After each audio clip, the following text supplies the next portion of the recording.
The next question I would like to pose to Dr. Manoharsha.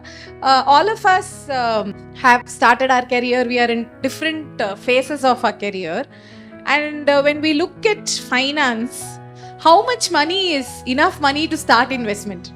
That's a very interesting question to begin with. Firstly, I really am so humbled for having me here among the eminent doctors. And before I answer this question, I'd just like to share a small incident.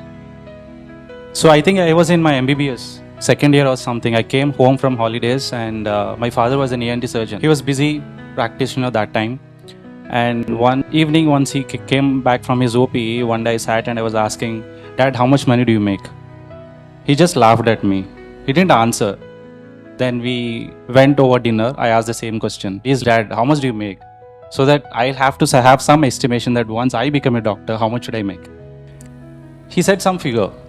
Then I asked him the following question. Then how many properties did you buy with this money and all that? He said, you don't worry about all this. You first study. You become a good doctor, then everything will come. And whenever I try to talk about money or understand and learn about money, there was nobody who tells about this. They say that first you have to focus, only then money will come. It doesn't work that way, which I realized very, very late in life. I think making money is something which every doctor will eventually do at some point. But the problem comes is managing money. That's a completely different skill set altogether.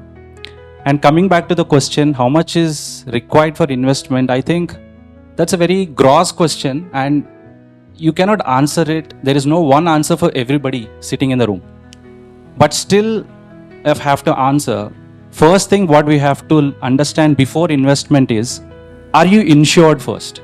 You're only eligible to invest if you're insured. Your health, and right now another biggest stress, financial stress that comes because of medical legal litigations.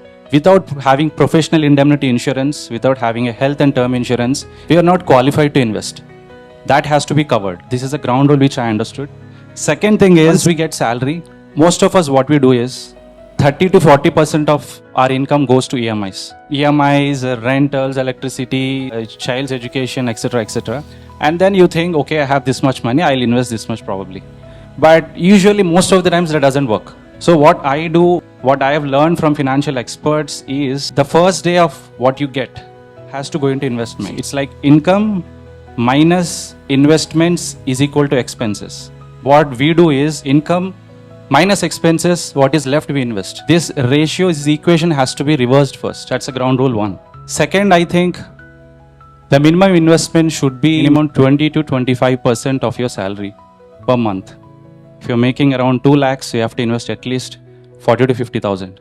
And where to invest and all that, I think we all have to have our own financial advisors. There are financial doctors. I'm not a financial expert. I have experienced financial struggles and I learned from that and maybe I could answer that. Thank you.